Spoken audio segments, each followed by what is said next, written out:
بسم اللہ الرحمن الرحیم۔ السلام علیکم۔ میں ہوں آپ کا بھائی عباس حمدانی۔ آپ دیکھ رہے ہیں جعفریات ٹی وی۔ آج کا ہمارا موضوع گفتگو ہے سرکار عبدالمطلب علیہ الصلوۃ والسلام کے حالات زندگی، حصہ پنجم۔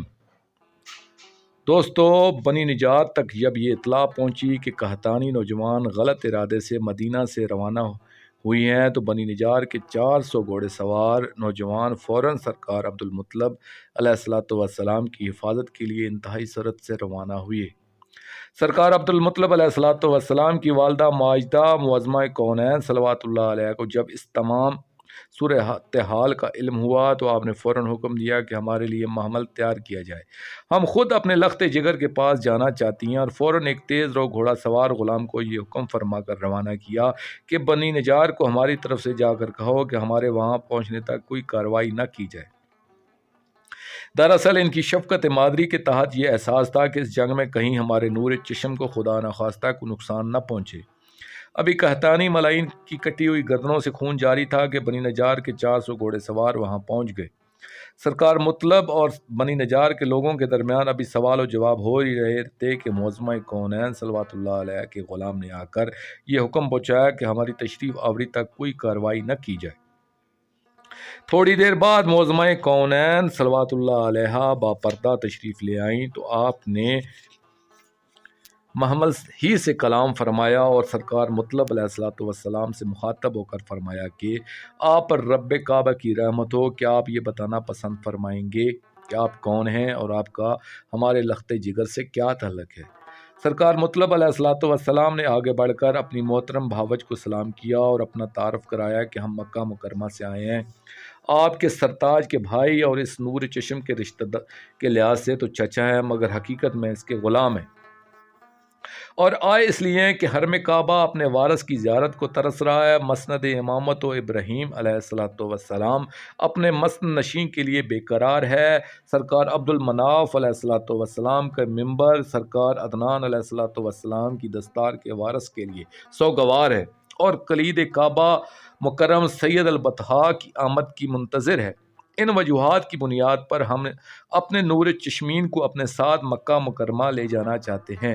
عہد کے مطابق آپ سے اجازت لینے کے لیے آپ ہی کی طرف آ رہے تھے کہ بنی قحطان کے لوگ دیرینہ دشمنی کی بنا پر راہ میں حائل ہوئی، اس لیے آپ کو یہاں تک زحمت کرنا پڑی، جس کے لیے ہم معذرت خواہ ہیں۔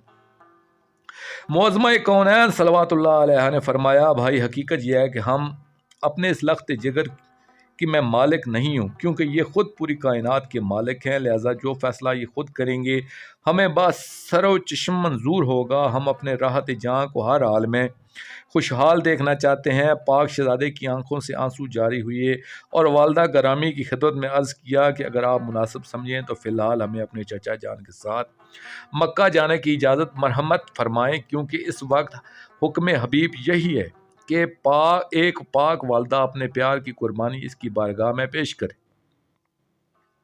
اپنے نور نظر کے مدعا کو سمجھتے ہی پاک والدہ کی آنکھوں سے بے ساختہ آنسوؤں کی بارش ہونے لگی۔ اپنے لخت جگر کو سینے سے لگا کر کئی مرتبہ پیار کیا اور بار بار یہی فرماتی رہیں کہ وہاں جا کر والدہ کو بھول نہ جانا اور وقتاً فوقتاً ہمیں مدینے آ کر ملتے رہنا۔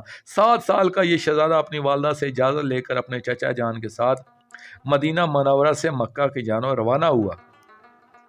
کس قدر خوش نصیب ہیں سرکار عبدالمطلب علیہ الصلوۃ والسلام کے اپنے چچا جان کے ساتھ والدہ پاک کی دعاؤں کا زاد راہ لے کر گھر سے روانہ ہو رہے ہیں۔ لاکھ جان سے قربان جاؤں مظلوم دوران امام زمانہ اجر اللہ فرجہ شریف کی مظلومیت پر کہ جن کا ظاہری سن عطر صرف 5 سال تھا اور پاک بابا کا جنازہ در عطر پر ابھی موجود تھا، اور آپ کو بیوہ ماں سے بہت جلد ودا ہونا پڑا۔ کم صنم شیر پاک کو جی بھر کے پیار نہ کر سکے اور گھر عطر کو چھوڑ کر انجانی منزل کی طرف سفر اختیار فرمایا۔ اس دور میں مدینہ اور مکہ کے درمیان بہت سے قحطانی اور یہودی قبائل آباد تھے جو ہر وقت اس پاک خاندان علیہ الصلوۃ والسلام کے در پہ آزار رہتے تھے، اس لیے حفظ ما تقدم کے طور پر اس سفر کے دوران جو شخص بھی سرکار مطلب علیہ الصلوۃ والسلام سے اس شہزادے کے بارے میں سوال کرتا تو آپ یہی جواب دیتے کہ یہ ہمارے غلام ہیں جنہیں ہم نے مدینہ منورہ سے حاصل کیا ہے۔ اس لیے سرکار شیبت الحمد علیہ السلام کا نام پاک عبد المطلب علیہ السلام مشہور ہوا، یعنی اپنے پاک چچا جان سرکار مطلب علیہ السلام کے غلام۔ جس وقت یہ دونوں پاک زوات علیہ السلام مکہ مکرمہ میں داخل ہوئے تو شام کا وقت تھا۔ سرکار عبد المطلب علیہ السلام کی جبین مبین کے نور وحدت مزاج نے اپنے گھر کو سامنے پایا تو چمک کر کعبہ کی دیواروں سے ٹکرایا، اور کعبہ کی دیواروں سے ایک ایسا نور ساطع ہوا کہ مکہ کا ہر گھر اس قدر روشن ہو گیا کہ سورج نکل آنے کا گمان ہونے لگا۔ لوگ جب گھر چھوڑ کر باہر نکلے تو دیکھا کہ سرکار مطلب علیہ السلام کے ساتھ ایک معصوم شہزادہ حجر اسود کو بوسہ دے رہے ہیں، اور کعبہ کی دیواریں فتح مسرت سے شمس نصف النہار کی طرح چمک رہی ہیں۔ المختصر جس وقت مسند ابراہیمی کو دستار ابراہیم علیہ السلام کے حقیقی وارث نے زینت بخشی تو تولیت کعبہ کا نظام ان کے سپرد کر دیا گیا۔ جوان ہوئے، عقد ہوا، اور آپ کے پہلے فرزند سرکار حارث علیہ السلام کی اس دنیا میں آمد ہوئی، جس کی وجہ سے آپ کی کنیت ابو الحارث ہے۔ عربی میں ابو الحارث ببر شیر کو بھی کہتے ہیں۔ دوستو، مزید واقعات آنے والی ایک ساتھ میں پیش کیے جائیں گے۔ آخر میں شکریہ ادا کروں گا اپنے مرشد کریم سید محمد جعفر الزمان نقوی البخاری سرکار دامِ ظلہ تعالیٰ کا۔ یہ مضمون میں نے ان کی کتاب محسنین اسلام سے پیش کیا ہے، اور آخر میں اپنے پاک شہنشاہ کی بارگاہ میں دعا کریں گے۔ اللہ جل یا وارث سرکار ہاشم علیہ السلام، یا وارث سرکار عبد المطلب علیہ السلام، یا وارث سرکار ابو طالب علیہ السلام، اجر اللہ تعالیٰ فرجک و صلوات اللہ علیہ، یا ربا محمد و آل محمد صلی اللہ محمد و آل محمد واجل فرج آل محمد صلی اللہ علیہ وآلہ وسلم۔